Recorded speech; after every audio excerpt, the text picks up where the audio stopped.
ആദ്യമായിട്ട് chilli chicken ഉണ്ടാക്കിയിട്ട് ഇത്ര ടേസ്റ്റ് ഉണ്ടാവുന്ന സ്വപ്നത്തിൽ പോലും വിചാരിച്ചിട്ടില്ല. ഒന്ന് ട്രൈ ചെയ്ത് നോക്കാന്ന് വിചാരിച്ച് മാത്രം ഉണ്ടാക്കിയതാണ്. പക്ഷെ ഉണ്ടല്ലോ, സംഭവം പൊളിച്ചു.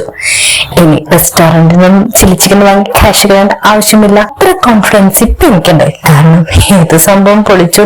അപ്പൊ നമ്മളെ ചിക്കൻ ആദ്യം കുളിപ്പിച്ച് കൂട്ടപ്പനാക്കി മസാല ഒക്കെ തേച്ച് സുന്ദരനാക്കിയെടുക്കാം. മഞ്ഞപ്പൊടി, മുളക് പൊടി, ഗരം മസാല, മുട്ട, ഉപ്പ്, കോൺഫ്ലോർ ഇതെല്ലാം കൂടി ഇട്ട് നന്നായിട്ട് തേച്ച് പിടിപ്പിച്ച് സെറ്റാക്കി മാറ്റി വെക്കാം. ഇനി നമുക്ക് ഉള്ളി, കാപ്സിക്കം, പച്ചമുളക്, ഇഞ്ചി, വെളുത്തുള്ളി ഇതെല്ലാം അരിഞ്ഞ് സെറ്റാക്കി വെക്കാം. ഇനി നമുക്ക് ചിക്കൻ ഒന്ന് ഫ്രൈ ചെയ്തെടുക്കാം. ഫ്രൈ ചെയ്യുന്ന നമുക്ക് ഞാൻ പറഞ്ഞ ആവശ്യമില്ലല്ലോ അല്ലേ.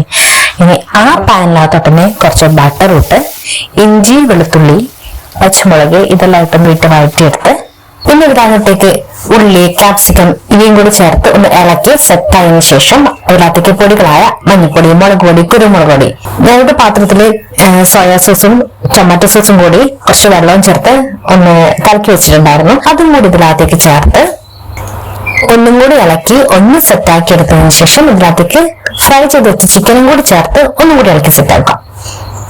ഇനി അതിനകത്തോട്ടേക്ക് കലക്കി വെച്ച കോൺഫ്ലോറും കൂടി ചേർത്ത് ഒന്ന് കുറുകി വരുന്നാല് നമ്മളുടെ ചില്ലി ചിക്കൻ ഇവിടെ സെറ്റാണ്. ചില്ലി ചിക്കൻ വെച്ചതുകൊണ്ട് ഞാൻ പൊറോട്ടയ്ക്ക് വാങ്ങിച്ചിട്ടുണ്ടായിരുന്നു. അങ്ങനെ പൊറോട്ടയും ചില്ലി ചിക്കനും കൂടി മാക്ക തട്ടി. അപ്പൊ സബ്സ്ക്രൈബ് മൈ ചാനൽ.